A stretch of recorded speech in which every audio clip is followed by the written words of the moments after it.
held at the Council on Environmental Quality. More on Steve and the Race to the Top initiative that he will be talking about when Steve formally joins the webinar and is introduced. And I'm also very pleased that my colleagues Arlie Johnson, Director of Government Relations here at NASCSP, and Mark Schmeissing, who is the Acting Research Director for CSBG, will be giving presentations. And we will also be hearing from Bob Scott and others who are on the line as resources. Bob is the Energy Services Director and a great resource on all things weatherization. So with that, we'll get into the content of the webinar. And as everyone knows, the President did submit the $3.8 trillion budget last week for FY14. That represents about a 1% cut adjusted for inflation over the preceding year budget. And it was submitted 2 months late because of all of the difficulties, which we'll get into later in the webinar, with the continuing resolution, personnel changes at OMB, uncertainty over how debt ceiling, other issues would factor in. That's the reason it was 2 months late. The good thing from the standpoint of the Department of Energy, just to begin to deal with weatherization issues first, is that DOE did receive a very healthy increase of 8% over the fiscal year 12 ask, and the increase is, if it's enacted, would bring the Department of Energy budget up to $28.4 billion. So that would be a reflection of the President's commitment to clean energy. And we regard that as a very, very positive sign in terms of the President's priorities. Please go to the next slide. So hopefully you're looking at a slide that says, what do the numbers mean for the weatherization program?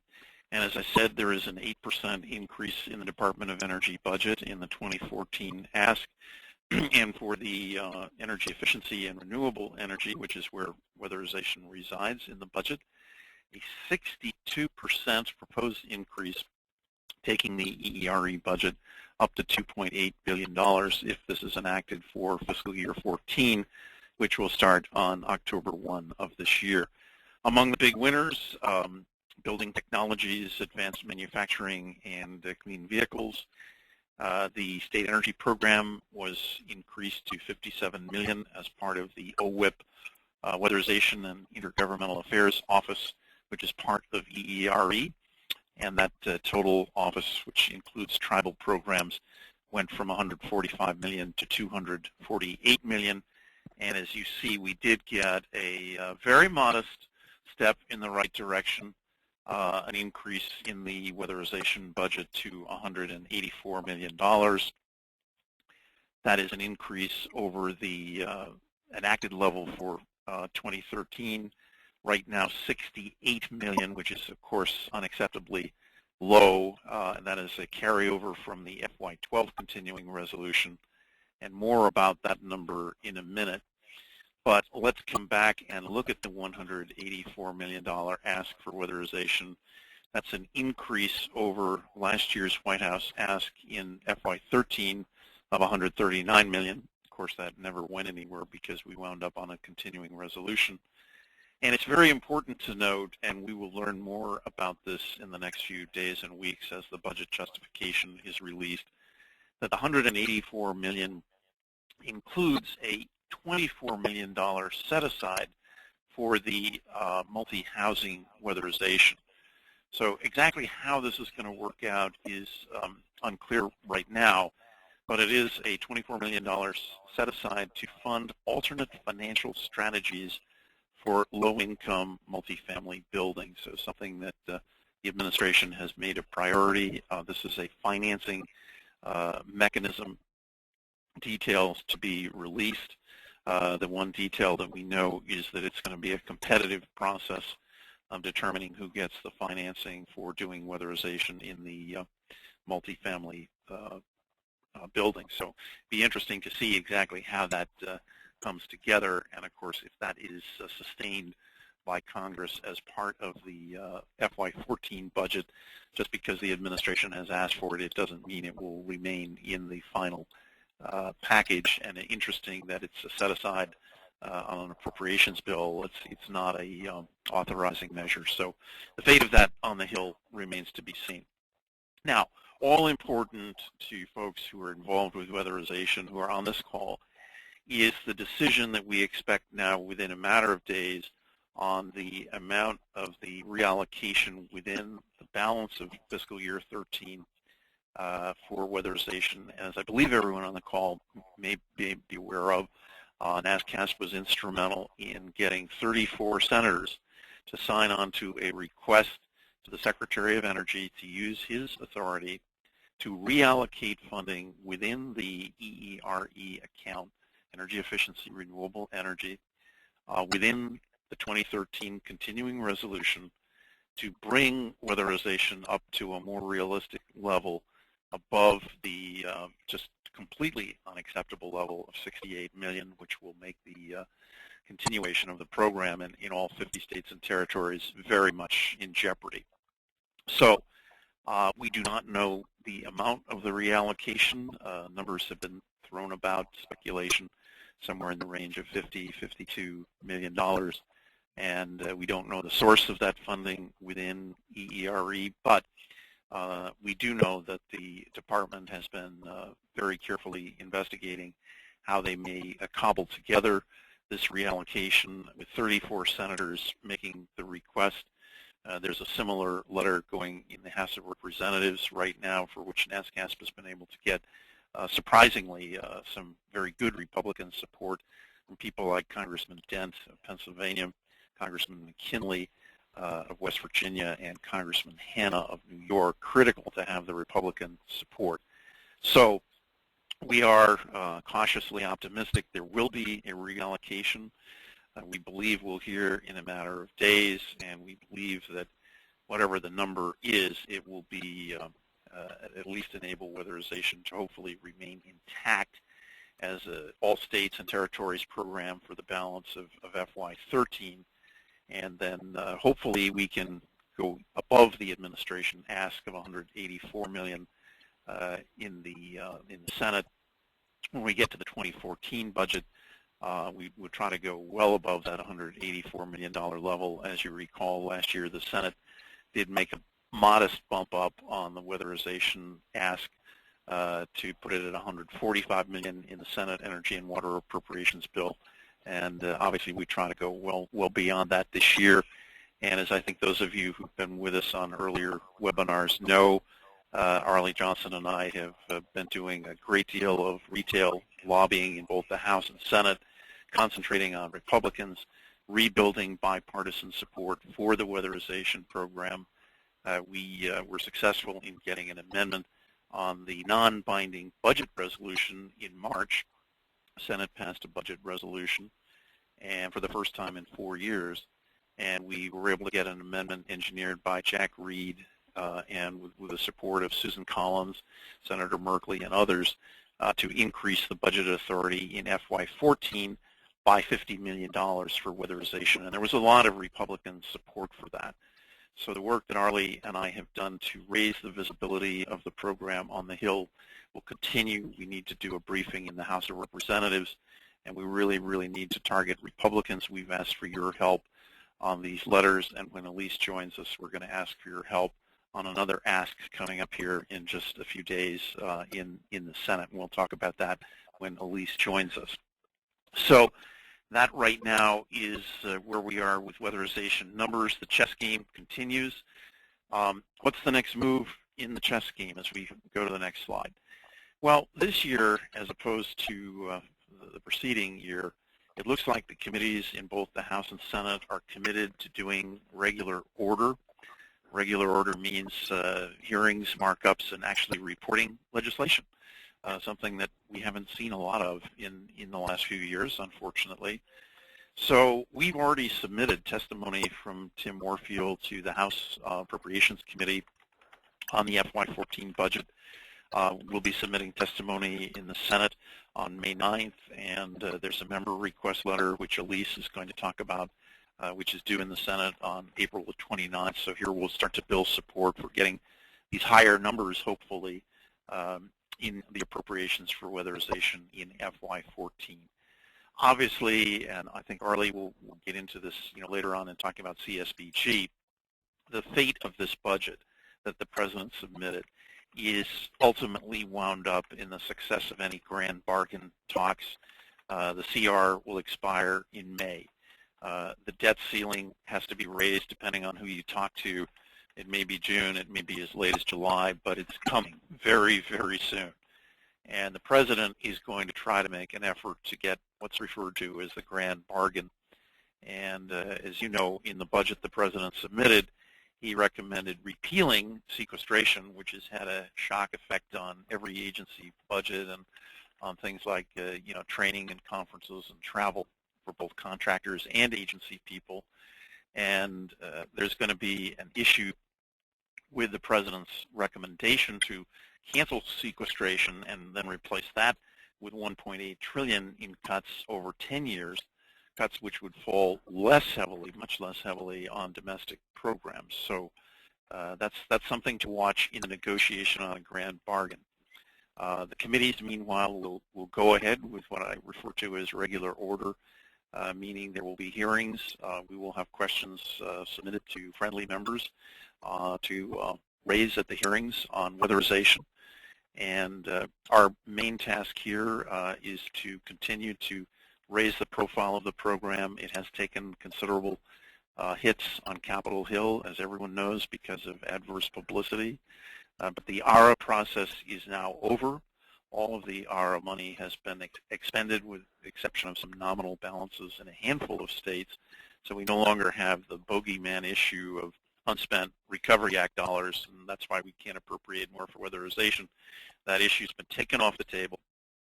And I think that the work that Arlie and I have been doing to raise the profile of the program through briefings, through one-on-one meetings with members, and most importantly, by orchestrating the visits to the Hill from vendors who can talk about the supply chain contribution and weatherization to the economy, and your own personal contacts with the members. There is nothing that is more effective on letters or appropriations requests than hearing from the weatherization directors, the people in the field, and asking the members directly for support for weatherization. And at this point, I am very pleased to welcome to the call the Legislative Director for Senator Jack Reed, a great champion for weatherization, Elise Wash. Elise has been with Senator Reed since he came into the Senate back in 1997, when he replaced Claiborne Pell. And Senator Reed was instrumental. Elise, I don't know if you were on the call earlier, but I mentioned the budget amendment, which passed in March, and the great leadership of Senator Reed on that, and partnering with Senator Susan Collins, and we appreciate everything the Senator has done. And you have stepped into the breach due to some staffing changes and devoted a great deal of your time at this crucial turning point for weatherization, and we appreciate that very, very much. I wondered if you could give us your take from an LD perspective and your many, many years on the Hill of where you see the 14 request going. I was talking about the regular order. How far do you see that going this year with the committees? What would be sort of your forecast looking at the approps process right now? Sure. Well, thanks. I want to thank everyone. I would just want to start by thanking everyone. Brad just spoke very eloquently about the role that all of you played and continue to play in the weatherization program, and particularly the effort that we just had on our letter that we did to Secretary Chu and getting many signers to that. And we have a forthcoming letter that we're going to do on FY14 appropriations. Your efforts to give firsthand sort of where you see things, your perspective, a bird's eye view of the program and how it works to help people in your states and localities is what really generates support up here on the Hill. And so I do want to first thank you for all of the work that you've been doing on the ground in that regard, and the work that you do every day on making your programs as top-notch as possible.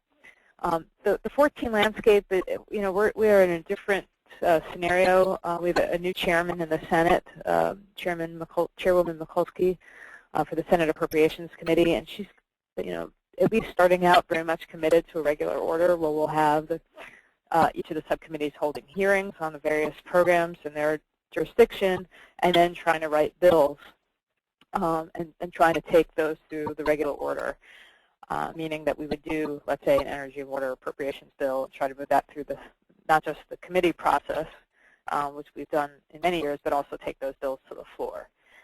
I'd like to be an optimist, but I'm ever fearful of the forces that be about how far we can take these bills in terms of members who don't necessarily want to spend money on certain programs, or the budget and fiscal climate that we face right now. But at least we want to at least start this process, start it in the right way, with the right tone, the right tenor about how we're going to go through it, and we'll see how far it goes. And I think that's where we want to be. We want to have a regular order. We want to have debates and have a good, positive, fulsome debates on these programs that really matter to people and improve their lives. And I think you guys have a very good case to be made about the work that you do, and that's what we want to keep very focused and very positive on. And however the process works, it works.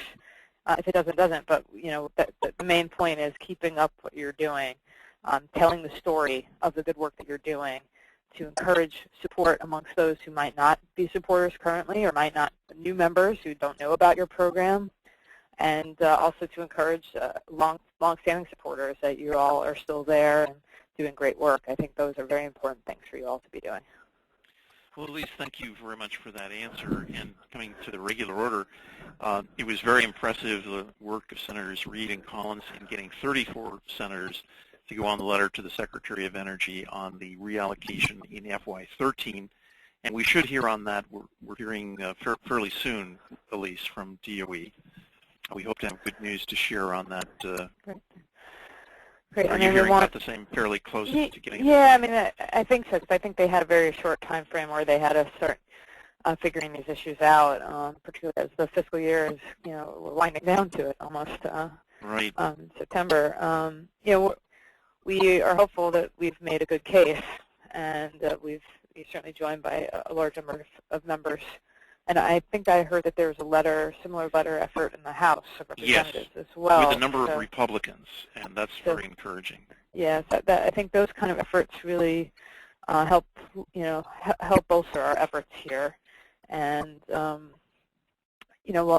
have to see. We want to have a robust program. We want there to be a program in every state. I think that only helps us going forward, and as we fight for FY14 appropriations. And turning to that, we have 225 people, Elise, listening to the webinar. Let's talk for a minute about the 14 process. And we just asked folks to engage on the letter that I mentioned for the reallocation for FY13. So now we're turning to a situation where we will both have outside groups like NASCSP and other stakeholders submitting testimony by May 9th, as we've already done in the House. And then member requests, as I understand it, Elise, is April 29th the deadline for those? I think we've heard April 26th, but the 26th. Okay, that's 26th. A Friday. That's a Friday. I think that's the reason why they might have chosen that day. Many of the subcommittees is that's the last day of this work period, and then the week of the 29th is a recess. So I think that's why many of the subcommittees pick the 26th. But I should double check my dates, but I know like the Labor HHS subcommittees do the 26th, and I thought most of them I think most had sort of landed on that day. But let's talk for just a minute about what that involves, because we've just been engaging with our community, many of whom are on the webinar today. What's the strategy for the member requests? Are you going to be seeking to go out with Senator Collins on a broad-based letter? Hopefully we can get 34 senators again or more. Yes, that's the hope and plan. We are currently working with Senator Collins on finalizing a letter, which we hope to get done in the next couple of days that we could start circulating. The process is sort of compressed this year because we only just finished up the FY13 process a few weeks ago and passing that continuing resolution for the remainder of the omnibus/continuing resolution for the rest of the year. So now we're in this turnaround. We thought we'd have maybe a bit more time on these letters, but I think Chairwoman Mikulski really wants to get the process started here. The House is moving, I think, on a much faster clip in terms of their member request deadline. So we are in this period where we are going to try to get this letter out in the next couple of days. We'll share it with with you so you can share it with your membership. And hopefully we will have the same kind of broad-based push for this letter as we did for the FY13 letter. I think that those kind of efforts amongst the state directors and people in the field to go out and call members of Congress, and in this case the Senate, to say this is an important issue, I really would like you to sign this letter, consider signing this letter. That helps us get the signatures get to turned around. The more signatures we have, the more support we can show, the better off we are in terms of trying to get a better number in the Senate appropriations bill. Last year the number was higher than what the President had put forward, and we want to see the same this year. Absolutely. Thanks to Senator Reid's efforts and Senator Collins working together to get that number up to $145 million last year. But very well said on the importance of the stakeholder direct communication with the members. Arlie and I are on the Hill virtually every day. They see us, they know us, but when they hear from their own states and districts, it makes such a huge, huge difference. And it definitely does. It's that human touch, that on the ground level, knowing a constituent is calling to say, you need both. You need the folks in D.C. who are, can advocate for the program from their perspective here in Washington, but you also need everyone on the ground in the states making these phone calls and sending emails to explain what it actually means for that particular state and for communities in that particular state. You need both. And if you only have one or the other, it doesn't quite work as well. You really need to work in tandem. So I appreciate all of the Brad and Arlo's efforts and everyone on the ground who are helping, help us make the case. And our great appreciation to Senator Reid, because it has frankly been a lonely struggle the last couple of years. I don't know if you were on the call earlier, but I referred to the difficulties getting out of the gate on the Recovery Act issues and some of the bad publicity. And there's an amazing success story now to be told about weatherization. Right. Over 1 million homes weatherized. That's where the briefings that we're going to be doing later on the Hill are so important, to tell that very positive story, talk about things that are not frequently mentioned, such as the weatherization supply chain, where in Rhode Island and virtually every other state, the vendors, the contractors, the suppliers who participate, the manufacturers, more than 90%, I think something really on the order of 95% of the content of products that go into weatherization are manufactured right here in the U.S. So there's a story to be told there, and it's a great privilege to work with Senator Reid and your staff in helping to increase the funding for weatherization. Let's get this program back to the pre-Recovery Act level of funding so it can really deliver on its promise to help bring energy efficiency to low-income Americans. Yeah. Well, that's our goal. So, and I really appreciate, again, everything that everyone here on this call and all of your other colleagues are doing. Well, let us know on the letter. We will help. We will make the maximum effort. We will reach out to the 225 people who are listening to us right now, as well as everyone in our network, and work with the other stakeholders. It sounds like you're going to give us a very short turnaround. Unfortunately, that's what it's looking like, but I do appreciate you recognizing that and still helping us nonetheless. We will do it, and appreciate know how busy your schedule is. You're taking the time to be with us this afternoon. No, thank you. Thank you for inviting me. And again, thank you to everyone. Everyone has been so helpful. And I just want to keep encouraging that. Thank you. Thank you, Elise, and have a good rest of the afternoon. All right, you too. Bye. Okay, I think what we will do at this point, we're going to be joined here momentarily by Steve Campana from the White House, but I think what we'll do, I'd like to turn it to my colleague, Arlie Johnson. Arlie, maybe set the stage with what you see, your own take on the budget, sort of the big picture. I mean, where do you see this going in terms of the negotiation for a grand bargain, the likelihood of that happening, the politics in the House especially, and then kind of set the stage, if you will, for the challenges that CSBG is going to face, which are going to be very, very big in FY14. Yeah, and I'll probably speak briefly about CSBG and then allow to have the CSBG presentation and then speak a little bit more to that. But in terms of the budget, and the key word is politics. There's just a lot of politics. The President is doing his best at this present time to try and get a grand bargain. And the grand bargain was something that was very similar that he was trying to negotiate with Speaker of the House John Boehner last year prior to everything concerning the sequestration and everything else. There is some problems. There appears to be enough votes and maybe some support, and even some Republican and Democrat support in the House for what we would call a grand bargain. And of course, the issue there is whether you raise taxes a little bit more or whether you cut spending. And what's been proven by the sequester, what's been proven now is you cannot spend. They say you can't tax your way to prosperity. You can't spend your way to prosperity either. It's obvious that the draconian cuts hinder and stifle the economy. In order to cause money to grow in the economy, you've got to spend money. After World War II and after the Depression, FDR did it, but during the Depression by spending money, by the WPA programs. And when no one has money, when there's a low ebb and flow of money in the country, the government prints more money, the government makes more money, and the government puts people to work. And so that's the reason why the president is concentrating on stimulus programs. You hear him talking now. He was in Florida a week or so ago talking about the infrastructure, talking about roads and bridges, also talking about high-speed rail and those type things. And so that's what the administration wants to do. And, of course, you have to juxtapose that against what some of the right wing of the Republican Party want to do. They want to cut everything, but you can't cut everything. You got to spend money in order to generate jobs. There's got to be, in order for people to have jobs, you got to spend money and put some money into industry, put some money into different areas of the economy. One good sign that's going on is it appears that the housing market is rebounding. And as the housing market goes, so goes construction, so goes long-term jobs. The housing market is a good indicator that the economy is around. In terms of the unemployment rate is steadily coming down.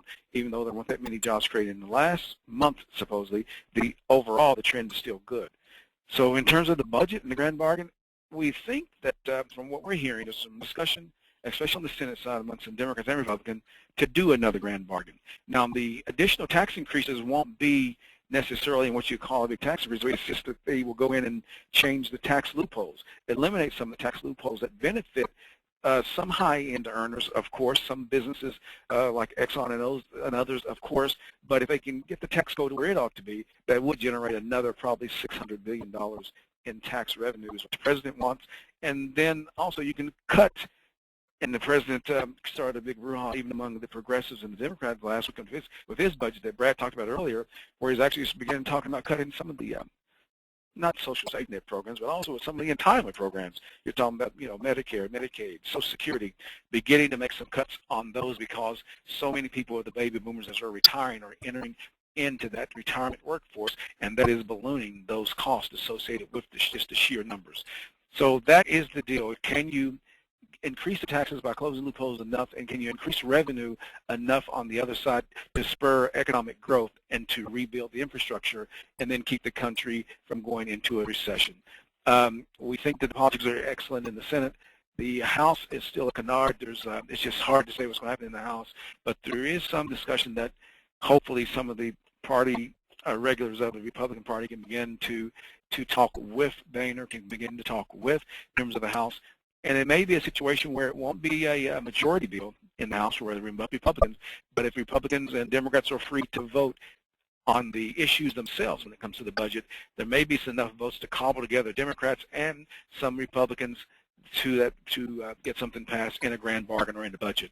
The downside to that is, of course, is that with the Republican Party trending so far to the right now, that most Republicans, they don't necessarily fear a Democratic challenger in the next election, but they fear a far right, even more conservative wing of the party person upending them in a primary. So that's the politics of it. So we don't know what's going to happen in the House. I know there's some work that is going on. I know the president is having these meetings now with Republican individuals separately in lunches, dinners, and whatever else, and also collectively. And we hope that all of that becomes to some fruition. So, Brad, it is the politics. I think that's what we're waiting on now, and that does concern me. I will speak a little bit more about what I think is going to happen to CSBG after the conclusion of the CSBG presentations. Great, Arlie. Thank you very, very much for that overview. And let's turn to Mark Schmeissing, who is the NASCSP Acting Director for Research for CSBG. And Mark has been analyzing the numbers for CSBG, and looks like we've got some pretty big challenges on our hands. Mark. Yes, thanks, Brad. As you can see on the slide in front of you, the numbers Speak up just a bit. The numbers for CSBG that the President has proposed is $350 million. This is the same figure that he proposed the last 2 years. This chart shows a comparison of what was actually distributed in fiscal year 2012 compared to the 2014 request. We used 2012 as opposed to 2013 because the sequestration impact and the exact figures on the allocations to states and tribes haven't been released by the Office of Community Services. We've heard from them today that they're still working on getting those dollars released, and we should have more accurate figures on 2013 numbers relatively soon. There's a couple of things I want to point out about the President's proposed budget that you can see from this chart. The first glaring one is the hole in the CSBG reservations. This is discretionary funds. In 2012, there was about $35 million that was given to rural facilities, community economic development grants. These things have been zeroed out in the President's proposed budget, which does impact some of the other dollar figures according to the formula as well. The $343 million for states and tribes is still below the threshold that's set in the CSBG statute of $345 million.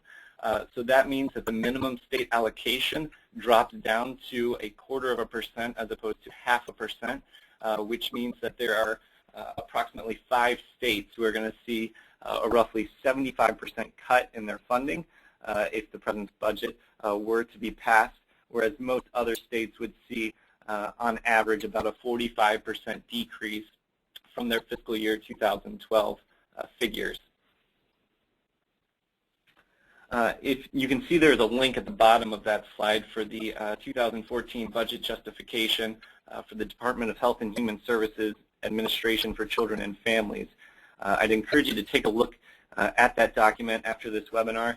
It has a breakout for each state's potential allocations, and so you can take a look and see how the President's budget specifically would impact your state and your funding.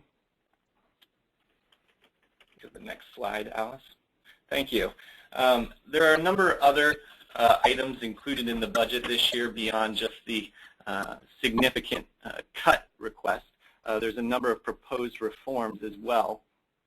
These are a couple of quotes that were pulled from the document. You can see that it says the Department of Health and Human Services will continue to work with national and state partners on future refinements to ROMA and MPI systems to ensure that these systems contribute to a performance-based program and funding approach. As we look through these reforms that are proposed in the budget, their goals are really a performance-based program and funding approach.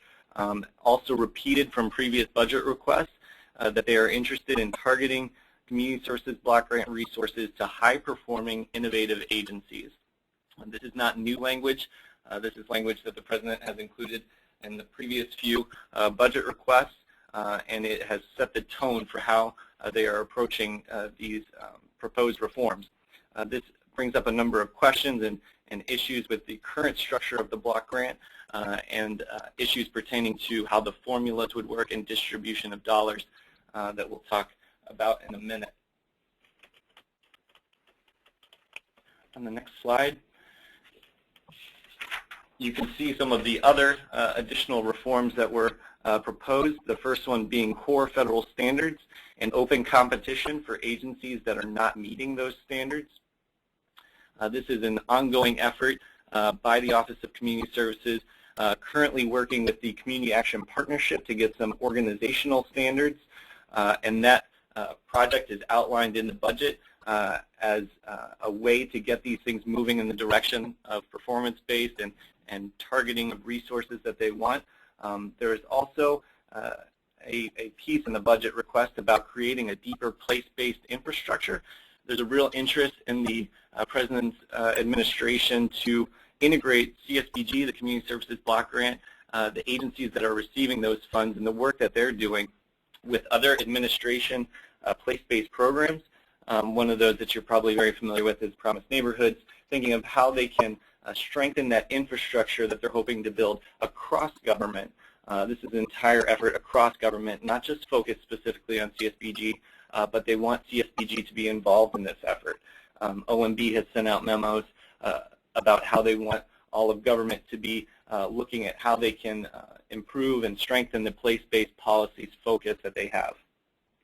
And then there's a number of CSBG-specific reforms for improving program integrity that you can see on the slide in front of you, allowing states to suspend and redistribute funds when there is evidence of criminal wrongdoing, as well as guidance for determination of income eligibility and requiring eligible entities to include in their community action plans performance measures responsive to community needs assessments.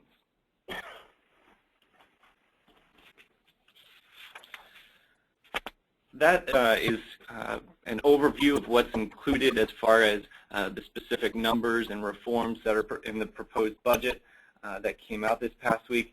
I also wanted to talk about some of the things that are ongoing in the network today.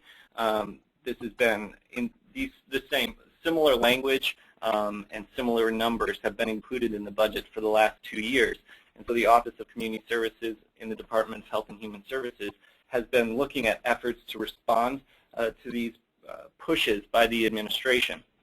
So there's a national training and technical assistance effort that's going on right now that consists of 3 key pieces in this effort to move forward with these reforms. And I wanted to briefly describe these 3 to you to make you aware of what's going on in the network. The first is the ROMA Next Generation Center of Excellence. This one is headed up by NASCSP, that's us. And I'm going to get more into detail as far as what the activities of that Center of Excellence is and the purpose of that Center of Excellence in the coming slides. But the next effort is the Organizational Standards Center of Excellence. This is being run by the Community Action Partnership.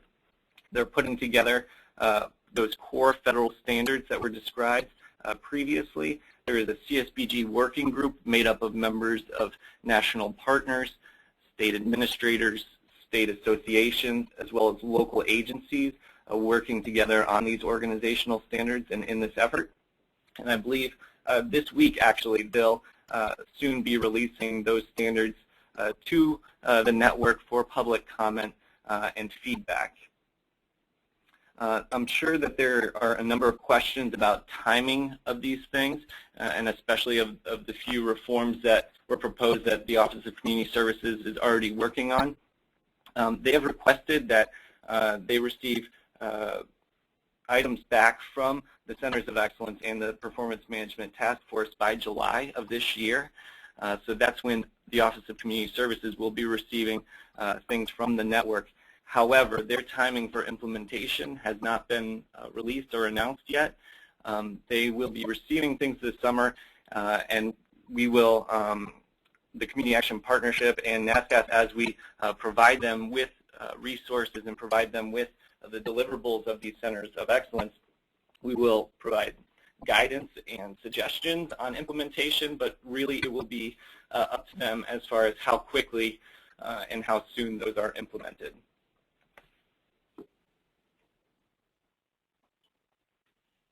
The last effort I wanted to mention on that training and technical assistance slide is the Performance Management Tools and Protocols. This is being headed by the Urban Institute and also involves the Performance Management Task Force. This is another group that is made up of members from all levels of the network as well as experts outside the network and in the field of performance management and performance measurement. And in the coming slides, I'll describe how their work is integrated and collaborative with the other 2 training and technical assistance efforts. So on this side, you can see an overview of the ROMA Next Generation Center of Excellence, some of the activities that are going to be ongoing this year and into next year as well. There's an assurance of a standardized knowledge of ROMA, an increase in the capacity of the network to execute the ROMA cycle, as well as the capacity for data collection, reporting, and using that data for decision making. That's a real distinct difference between what was going on in the earlier part of last decade, about 10 years ago, where they were focused on measuring and collecting data. Now there's a heavy focus on using that data for decision making, and proving that you're using that data for decision making is a very important piece. Establishing ROMA-focused metrics for comparison of CSBG eligible entity use of CSBG resources. understanding where the CSBG dollars specifically are going in your agency, building the knowledge base of field-tested and evidence-informed strategies.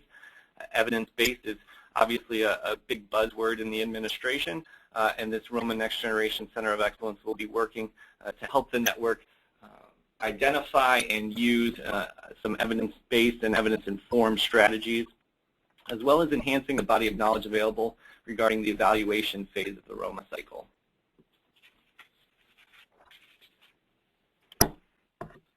On the next slide, you'll see how this fits in with some of the work that you may have been hearing about from the ROMA Next Generation Center of Excellence. It's starting off by looking at how the Community Action Network is engaged in producing change, and then understanding what that change will be. You may have heard the term theory of change, which describes the process of social change from the assumptions that guide its design to the long-term goals that it hopes to achieve. So understanding how the network is engaged in producing change, and then what that long-term goal is what our theory of change is working on. I'd encourage you to check out our website, and under the ROMA tab, you'll be able to see previous presentations we've done on both the ROMA Next Generation Center of Excellence and this theory of change. There's a couple of working documents on the website, as well as a survey that we've done of the network as far as implementation of ROMA. There's some very interesting data on there about how states and agencies are using ROMA to effectively make decisions and using all aspects of the ROMA cycle in their management of the CSBG dollars. Mark? Yes. This is Brad Penny. Apologies, I'd like to interrupt you just for a moment. We have a guest from the administration who has joined us, and I wondered if I might stop you for just a few minutes, and we'll hear from Steve Capana, and then we'll come back to that very excellent presentation on CSBG. Sure. One of the very interesting new initiatives in the President's FY 2014 budget is something referred to as the Race to the Top initiative. $200 million has been recommended for this new program, which is based on successes at the Department of Energy, the Race to the Top program. And it's a very, very intriguing program to challenge the states to leverage funding for energy efficiency. And I'm very pleased that we have joining us this afternoon Steve Capana. Steve is a Presidential Management Fellow for Energy Efficiency, detailed right now at the Council on Environmental Quality. He's been with the Department of Energy, and he was also Senior Research and Program Manager for a number of years at the Alliance to Save Energy, where we were colleagues. Steve is a graduate of the Johns Hopkins Graduate School of Advanced International Studies, and he is a summa cum laude graduate of the University of Pittsburgh. And Steve, I know you're very, very busy, but appreciate your taking the time to join us this afternoon. Could you tell us a bit about the Race to the Top initiative and specifically how deployment programs might enter into the challenge? Sure, Brad, and thank you very much for that very nice introduction. I'm impressed that you know my CV as well as you do, but I guess we do have some history together. Yeah, as Brad said, the Race to the Top is its own line item in the Department of Energy FY14 budget request. It's a $200 million request, and it's modeled on the Department of Education's successful Race to the Top initiative in schools. It's going to contribute to the President's goal that he announced in the State of the Union to double energy productivity from 2010 levels by 2030. And the goal is to challenge states to come up with policies and programs that will increase energy productivity through energy efficiency, and that can include combined heat and power and demand response programs, as well as clean energy deployment and grid modernization writ large. The goal is to get states, tribes, and local governments with public power authority and other cooperatives to align their incentives of their organizations and the regulated utilities with customer interests, and also in the national interest for clean energy and more resilient and efficient grid. The goal is really to have the states come up with policies that will achieve these goals in 5 different qualifying criteria. Those qualifying criteria are energy efficiency, which, as I said, includes combined heat and power and demand response, distributed generation, customer access to data, resiliency and cybersecurity, and then grid transparency. And so in the first part, those will be the qualifying criteria, and states can develop programs and have access to DOE technical assistance, and some technical assistance money may be made available to them depending on the merit of their proposal. And those proposals can include deployment programs as those deployment programs are set up to meet the specific goals of the initiative. The second phase will be larger awards that will be given based on demonstrated performance towards improving energy productivity in the first part. So that will be, basically those will be the race to the top winners, and it will be based on the success of the programs that they have and policies that they've implemented during the first phase. I think that's a good general overview. I'm happy to answer any specific questions. That's an excellent introduction. I think what we'd like to explore with you for just a few minutes is where deployment programs may come into this, like either CSBG or weatherization. I was at a meeting with you at the Council on Environmental Quality a couple of weeks ago, and two ideas that came to mind. One, elsewhere in the President's budget, Steve, as you know, the President called upon Congress to enact something like the Homestar Initiative from 2 Congresses ago. Mm-hmm. And that's something that we here at NASCSP are very interested in terms of a gradual evolution of the weatherization program once we have the funding stabilized and restored to pre-Recovery Act levels into one universal residential retrofit program, which would include incentives, rebates, that kind of thing for middle-class homeowners to do energy efficiency retrofits. Do you see a state under the race to the top possibly doing a pilot program in that vein, or another option that I think we talked very briefly about at the CEQ meeting, the tremendous problem in this country of foreclosed properties which are vacant, abandoned, they're not really habitable, and taking some of the weatherization training centers. $1 billion of the Recovery Act for weatherization was devoted to training, trying to redeem that taxpayer investment, provide a market for those workers to do energy efficiency retrofits in those foreclosed properties. Could you address that in the context of the race to the top? Sure. I mean, I think the goal of the race to the top is really to give states and locality and local governments as much flexibility as possible to achieve the goals that they see as important. And obviously among those goals will be workforce development and putting people back to work. And the programs that you've mentioned certainly do that. So I think that the type of programs that you mentioned, the deployment programs, and maybe some of the more ambitious programs with the foreclosed housing, I can't speak to those specifically, but that type of approach could certainly be consistent with the funding opportunity available in the race to the top. I think that'll depend on what the specific state decides to prioritize.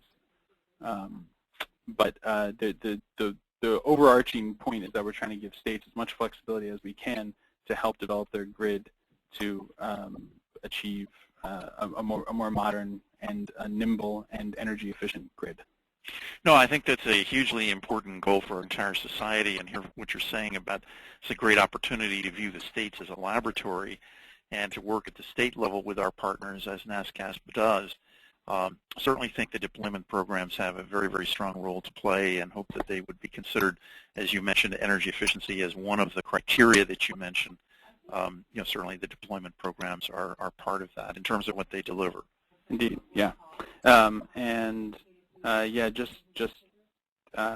Would underline that it's energy efficiency. While this is energy efficiency and grid modernization, the final criteria is based on the energy productivity gains that the state achieves. So energy efficiency is really front and center in this. And to the extent that states can develop policies that support energy productivity gains via these types of deployment programs, that will certainly be recognized and encouraged.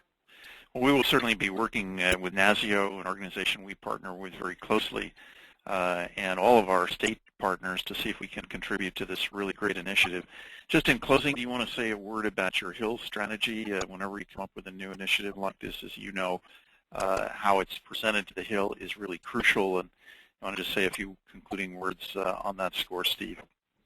Well, I don't want to get into too many details there, both because that's not my specific bailiwick, and also just because I think that's always evolving. But I think you find a program like this which really puts the power of the national resources, tries to leverage national resources into action at the state and local level, and really let states make their own decisions. It's a type of program that has at least ideologically broad bipartisan appeal, and so we're hopeful that we can garner support for this program from both sides of the aisle, and certainly, to the extent that we have, yeah, I'll leave it at that. But I think that we're optimistic that there are good prospects for this program. No, I think it should be. It's a great initiative, and I totally agree it should be bipartisan, and we certainly will be pledged to do our part to work with the administration, and we certainly appreciate the administration's commitment to the weatherization program. Before you came on, we talked earlier about how the ask was increased to $184 million. That's right, That's yeah. a step in the right direction, and yeah. appreciate the administration's commitment and working with us on the FY13 to see if we can get some money put into the program to keep it whole for the balance of FY13. Yeah, well, we do recognize and value all the great things that the weatherization program has accomplished to date, and all the things that we hope that it will continue to accomplish in the years to come. And just want to thank you and as you said, NASCSP and others who have really been instrumental in helping us shape our vision, and look forward to continuing to work with you to develop both the top proposal and any other efficiency, the administration's overall efficiency goals. Steve, we will do that, and it's certainly a pleasure to have the great commitment that this administration has shown to clean energy, and that we will play our part in that, and appreciation to your taking the time this afternoon to join us. My pleasure, and I apologize for calling in a few minutes late, and I apologize to the speaker who I interrupted as a result. But from what I caught at the very end, it sounded interesting, so I'll let you all get back to that. Get right back to that. Thank you, Steve, and have a good rest of the day. You too. Thanks a lot, Brad. Before returning to Mark Schmeissing, I just want to take care of a couple of housekeeping matters. I understand from questions that have come in that some folks on the audience have had difficulties with the audio portion, and some folks have been saying, when will the recorded webinar be made available? Before we go off the air here today, when we complete the discussion of CSBG, we will tell our listeners when the audio, the recorded webinar will be available. Someone else also wrote in, Mr. Todd Richardson, for the lobbying and advocacy work that we're going to be doing for the member request letters that Senator Reed's legislative director referred to earlier. Will we be sending out talking points for those of us making the calls? Answer, yes, definitely, Todd. We will be doing that. And as soon as we get the letters from Senators Reed and Collins, we will be sending those talking points out to everybody who is on this webinar and everyone who is part of our network. So we will be coming back to more questions that have come in, but what I'd like to do at this point, just to alert Mark Schmeissing, you do have a number of questions, Mark, and so let's come back and complete your regular presentation, and then let's get right into the questions for the remaining 30 minutes of this webinar. That sounds great. Thanks, Brad. So I'm just going to finish up with the overview of the ROMA Next Generation grant. We've kind of talked through what we are doing in that process. If you could go to the next slide, you'll see a diagram that was developed by the Urban Institute. And this figure is supposed to show how the 3 different training and technical assistance efforts are fitting together. In the center, you'll see those core organizational standards that mainly speak to the organizational capacity, things like leadership and governance and community engagement, human resource management, financial operations. Those are the things that are being developed through the Organizational Standards Center of Excellence. Around that, you'll see ROMA 2.0, which is another way that the ROMA Next Generation Center of Excellence is referred to as ROMA 2.0. And that ROMA cycle is the ongoing community action system that's framing our specific and special mandate to address the causes and conditions of poverty. Around that, you'll see the performance management and how we use all our vast stores of information and data to frame and demonstrate our valuable outcomes in ways that meet both our networks and external audiences' needs. It's important to note that it goes from the federal level to state to local levels and then back up to the state and the federal levels as well. There's a complete accountability at all levels in the network. So that's all that I had for the Community Services Block Grant presentation, but there's a number of questions that have come in that I will be running through. And first wanted to note that these slides will also be sent out as in addition to the webinar. These slides will be sent out after the presentation. So the first question refers to the chart about the Community Services Block Grant figures and whether there could be a chart that also compares the House numbers and the Senate numbers.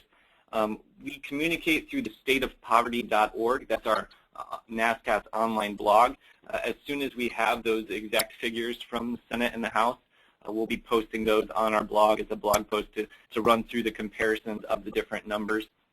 And in addition, when we get the final fiscal year 2013 numbers, we'll also be sure to share those with you as well so you can see how they match up to previous years and then potential future proposals. Another question that we had was about open competition. The President's budget speaks to competition specifically in regards to those core federal standards. It speaks to how states will be required to implement immediate open competition to serve the affected communities. I think that language is important to note. It also describes how the current distribution of funds to states and territories and tribes will be maintained. So it looks as though the system that they're proposing would include competition within the state, but not competition among the states. However, I want to put a caveat on that as I say it, to say that this is simply a proposal in the budget request, and that this language could change and could be shaped differently once it gets put into legislative language and it goes through Congress as well.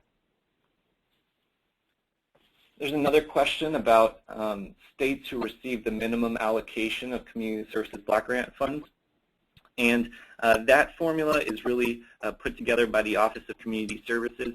They could tell you why each state is receiving the amount that they're proposed to receive. I don't have specific information on that formula, but I will certainly be looking into it, and we'll get back to you with more information on that. And you have a question, Mark, Todd Richardson. Can you tell us why the President dislikes Community Action Network? When did he begin to want to end our work? Well, that's a very interesting question. It was 2 years ago that the President mentioned in the State of the Union address that he was going to propose cuts in his budget to things that were, quote unquote, near and dear to his heart, things like community action. And I can't speak to the President and whether he likes or dislikes the program.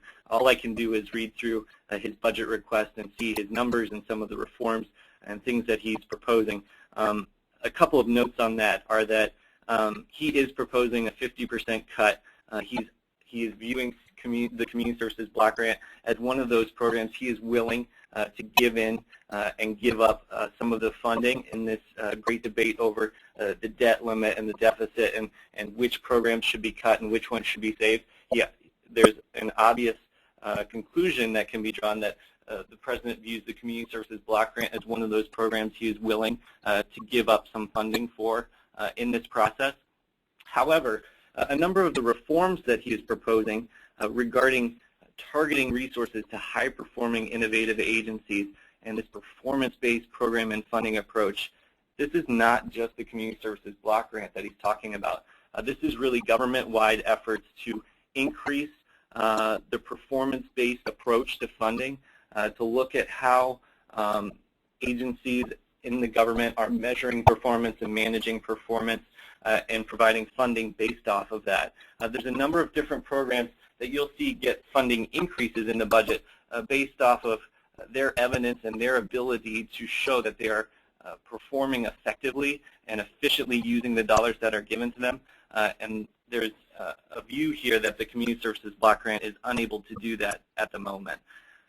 And just to add to that, just to add to that also, Mark, you're exactly right. But another thing is they're also looking at past performance by way of what the General Accounting Office has determined, and also the Office of Management and Budget looking at federal programs. And some of you may remember General Accounting Office letter of 2006 that was very critical of the Community Service Block Grant and also of OCS and a few other things.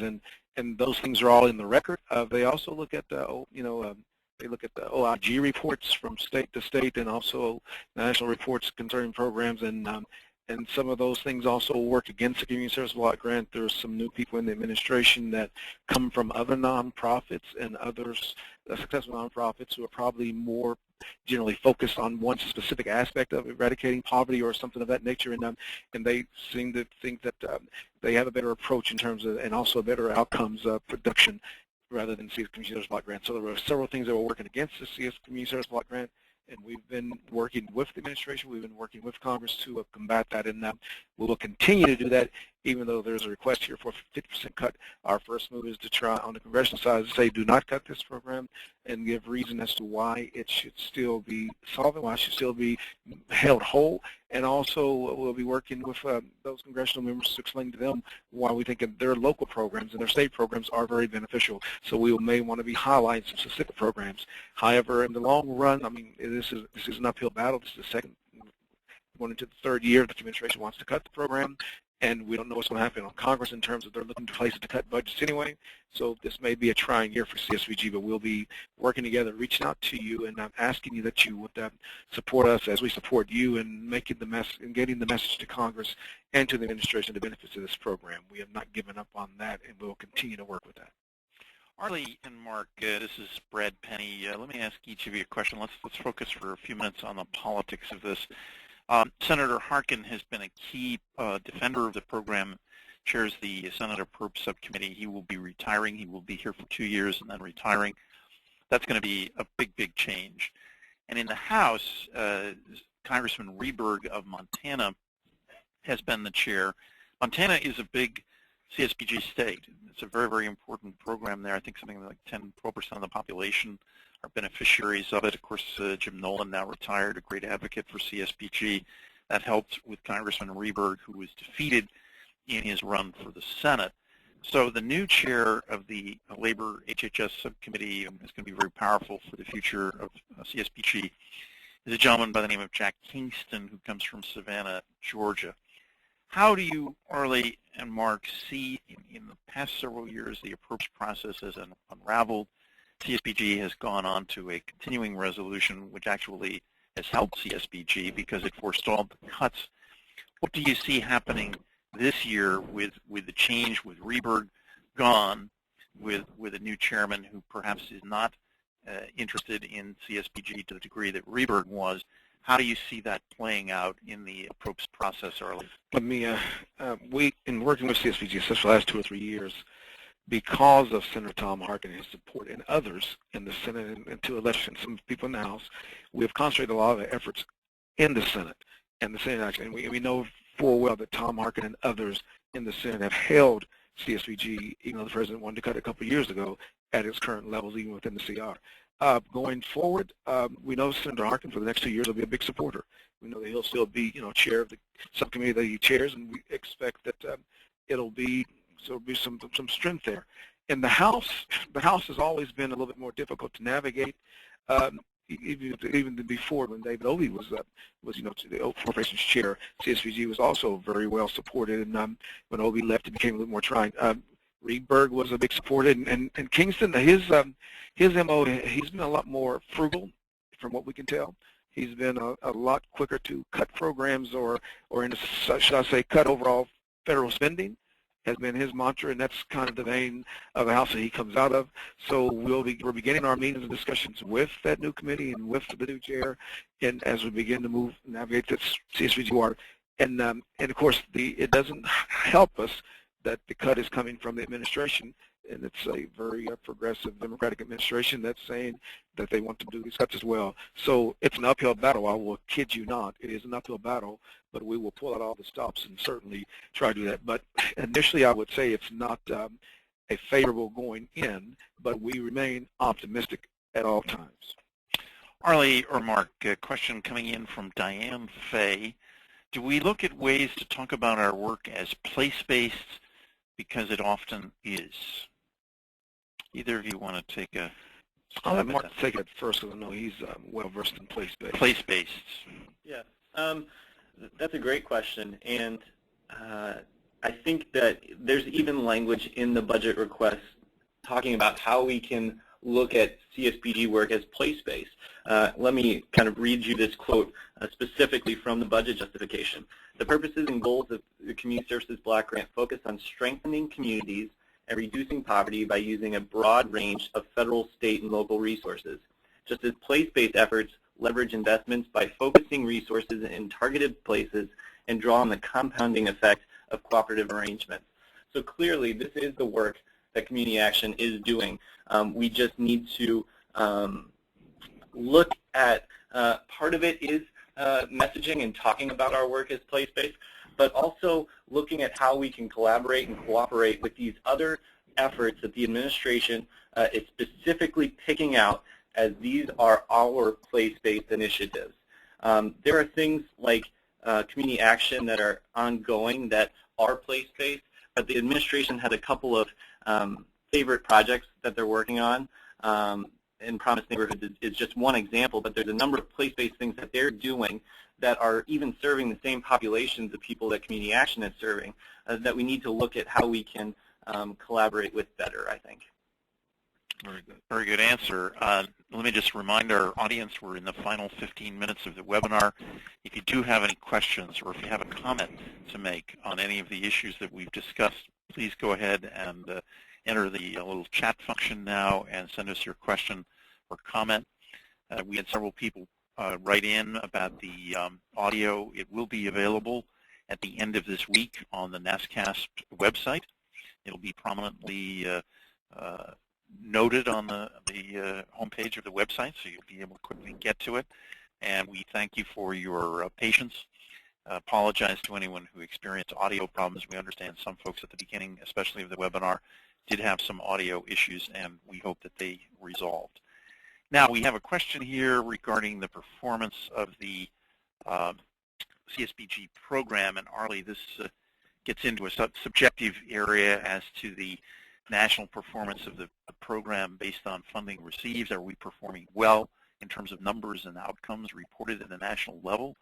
Is the problem quantity of services, clients' outcomes, or is it that we are not reporting on the right things? I think that's a very good question, and I'll start it and I'll let Mark finish it as well.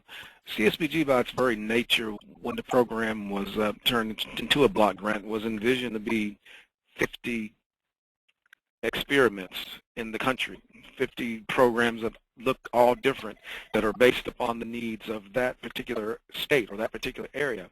And even local community action agencies, as they begin their work, they do a community needs assessment, and they determine what within the social strata, what within the entrepreneurial makeup, what within the philanthropic community, what is missing in my community that would make a person's success from poverty to self-sufficiency, what is lacking. So each of the programs within the CSBG dollars take on a different aspect of poverty. Some are dealing with child care, some are dealing with education, some are dealing with, with training, depending on what's already in the community.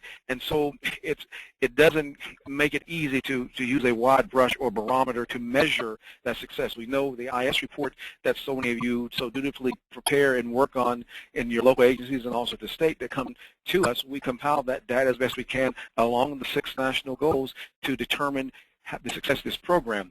The problem with that is, since some of the programs are so different and some of the measurements that are being measured aren't quite the same from one state or one region to another, it's hard to get what you would call a true scientific look at those numbers and those projections and those probabilities, which is what a group like Urban Institute and those things do. So it may require some streamlining of CSBG, that in some instances that we are measuring the same item or the same aspect of things in order to get a true national sense of where the program is. Locally, state by state, we can show you successful agencies, we can show you successful programs, we can show you successful states, but it's not always as easy to do it in a national sense because of the way these things are, I guess you could say, as things are recorded, as things are judged. And Mark, you may want to add something to that, but I think that is a problem for CSBG. If the strength of the CSBG is also now, 50 years later, probably the weakness of CSBG, because with under modern conveniences, technologies, and also the way things are measured now and things are recorded and things are judged, CSBG is not conducive for that in its present sense with so many different and myriad of programs from one state to another. Thanks, Arlie. The one thing I wanted to add to that is that as you read through the President's budget request and you look at our current ROMA and MPI system, you can see how it is a system that's set up to measure performance. It is not a system around performance-based programming and performance-based funding. I think that's a distinct difference between what they're looking to do with CSBG and what we currently have. This is just in the request. This is not something that we're pushing for, but this is something that they're looking for, is how they can make the programming and the funding performance-based. They recognize what we have.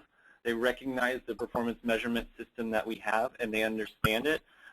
They just think it's not quite what they need or what they wanted to see for the CSBG. And I understand too that to do that, you're looking at drastic changes to the programs, to the way funds are distributed, to the way the formulas are run. Really a major reform. Okay, Mark or Arlie, let me ask one additional question here on CSBG, and then we're going to talk with Bob Scott, just a concluding comment on weatherization. Question from Diane Fay. I noticed some attendees at the NASCSP conference asked how they could apply for Promise Neighborhood funds.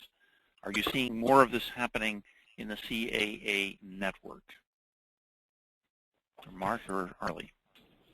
There are a couple of agencies who are receiving and or applying for Promise Neighborhood funds. I don't know that I've seen a lot of increases in this. Promise Neighborhoods is a relatively smaller program right now, and it has a very specific focus. And so I have not seen a large number of agencies that are looking at this as a source of funds, but it certainly is very similar work to what a number of agencies are doing. Okay, thank you. Bob Scott, are you still with us? I am. Bob, thanks for being patient through this very long discussion. And as we approach the end, having heard what we said earlier regarding the FY13, we hope to hear on the reallocation within a matter of days, and FY14. What are your thoughts? Where do you see the program right now in terms of funding?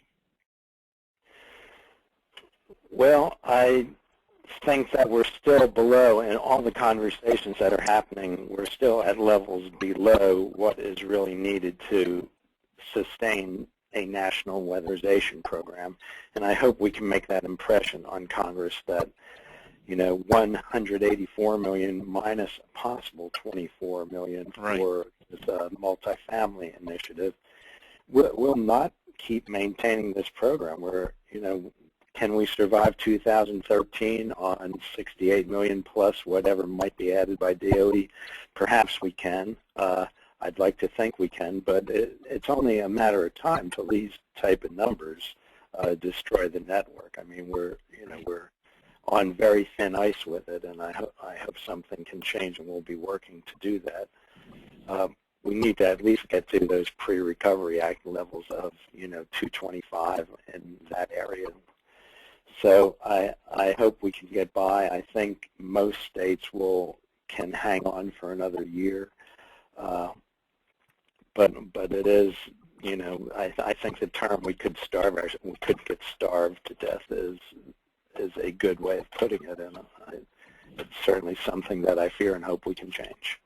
Well, certainly our strategy is to get the funding back to the pre-Recovery Act levels, and we're talking with Senators Reid and Collins right now about an ask in the range of $225 million for FY14. Elise was with us earlier, Senator Reed's legislative director, and when she referred to the member request letter, that's where we're having the conversations right now, and we're looking at the figure right in the range of $225 million. So that's where the strategy is, and of course the House of Representatives is very difficult there. We're going to try to do more briefings and increase the bipartisan support for the program. We have had some very encouraging Republican interest shown recently in response to a lobby day that we did in February, and we keep working the Senate very aggressively. So Bob, thanks very much for those comments, and we'll have to watch closely how that $24 million set aside for the multifamily housing, we'll have to watch how that plays out. We just don't have the details right now. Right, I'm aware. So I think that brings us to the end. We have not received any further questions or comments. We have several people who've inquired about talking points for the member letter for the Senate. We'll be reaching out to you in the next several days. Yes, we will send talking points out. That will be a very quick turnaround, and we do appreciate your help with that. We will have the audio portion on the NASCSP website no later than the end of the week, and we will have the slides available as well. Many thanks to our two guests who joined us today, Steve Capana from the White House, Elise Wash with Senator Jack Reed. Senator Reed, a great champion, and she is the Senator's legislative director. And thanks to my colleague, Arlie Johnson, Director of Government Relations, and to Mark Schmeissing for your very excellent presentation on CSBG. So, and thanks also to Alice Gaston for her help in putting the webinar together. And thank you, our audience, for your patience, for staying with us for almost 90 minutes. We hope this was useful. We welcome your comments. We will take a survey of everyone who was on the line. And we apologize again for any audio difficulties at the beginning. The technology is always a work in progress, and we will see that the next time around we don't encounter those problems. Thank you for joining us. Please let us know what you think of this presentation, and enjoy the rest of your day. Good afternoon.